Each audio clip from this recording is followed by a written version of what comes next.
So I've just watched Disclosure Day, and it's not a great movie, not for its cinematic value, not for its intended purpose.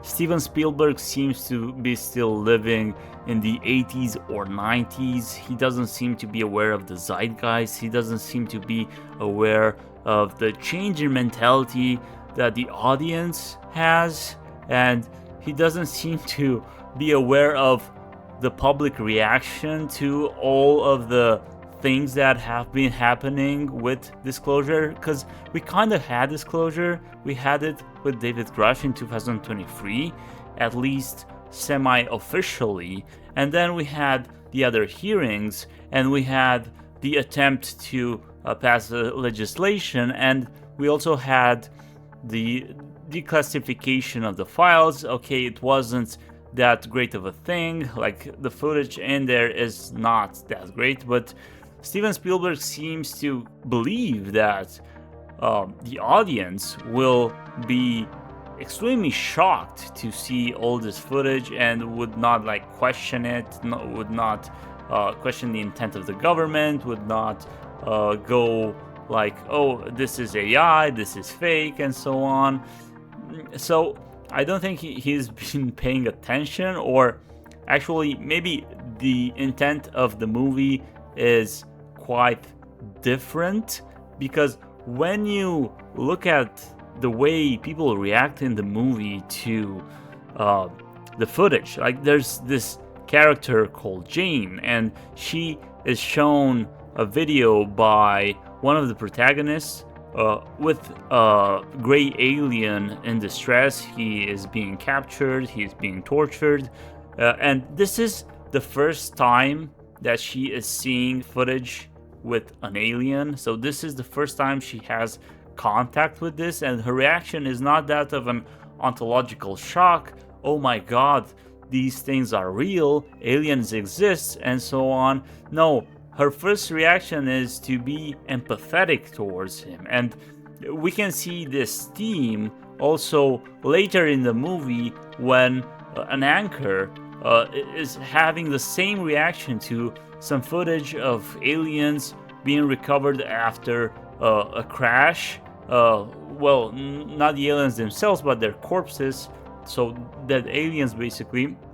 And besides this, you have some weird theological thing going on, the friction between UFOs and religion, and it's weirdly constructed within the movie, because it feels out of context. It doesn't feel organic to the movie, and the reason for that is because there is a debate, and probably there's also a faction within the government which is pushing this narrative, which is that these beings are to be seen as gods. So in the movie you have Jane, who just witnessed this video that I mentioned before, and she goes like, these are divine creatures, these are gods.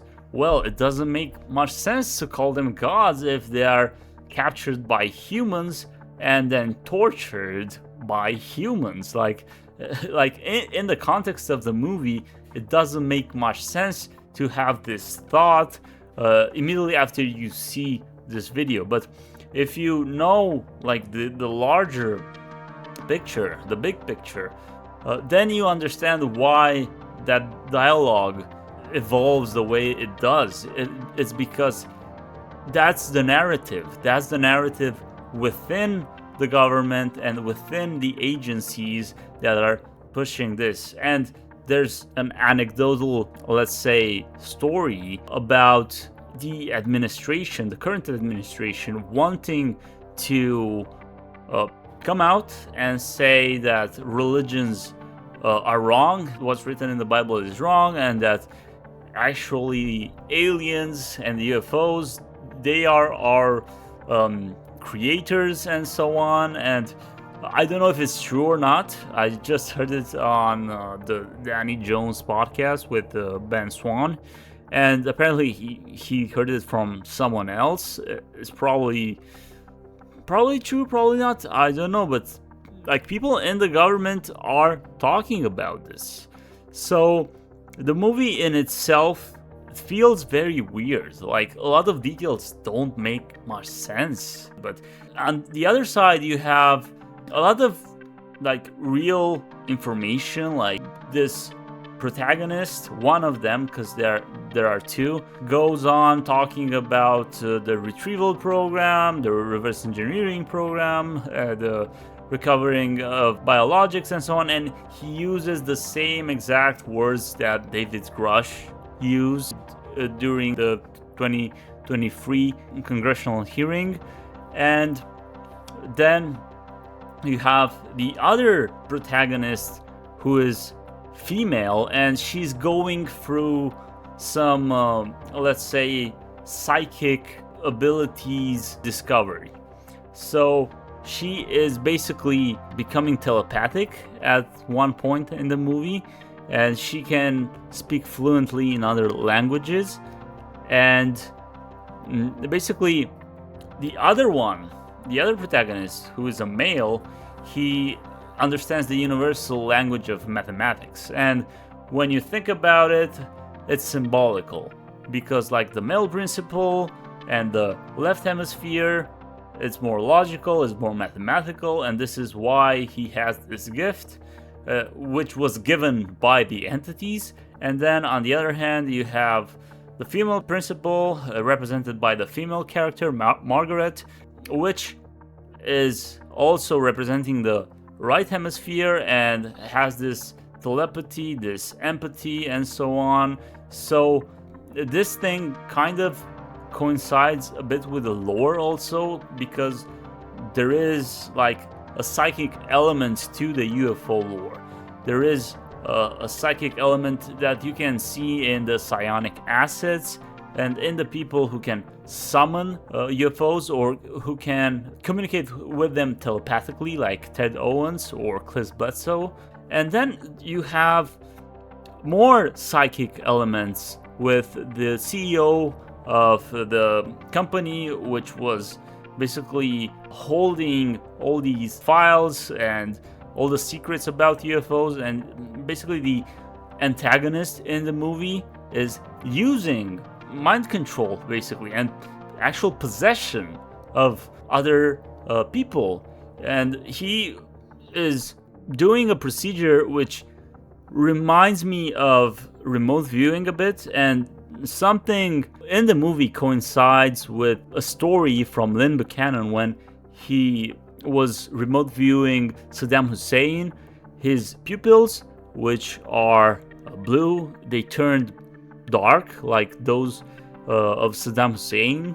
And the woman who was in the remote viewing session with Lynn Buchanan got really freaked out by this. And the same thing you will see also in the movie when the antagonist is trying to control Jane, this other character. Her pupils turn to another color, and his pupils turn to her color.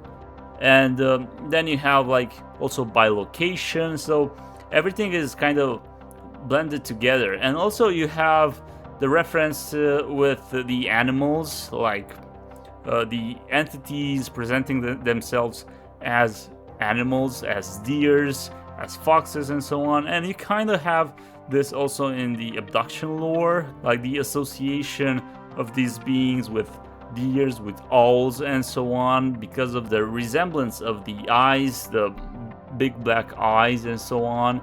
And certain elements, they are there, but it's not sufficient. Like for a disclosure movie, this is not it. And it seems that the purpose of the movie is to make us question religion and to feel more empathetic towards these beings, which are introduced as godlike or as gods. And that seems to be its purpose. And other than that, it's not a good movie, and I don't recommend it. I only recommend it to you if you are interested to see what the main narrative will be.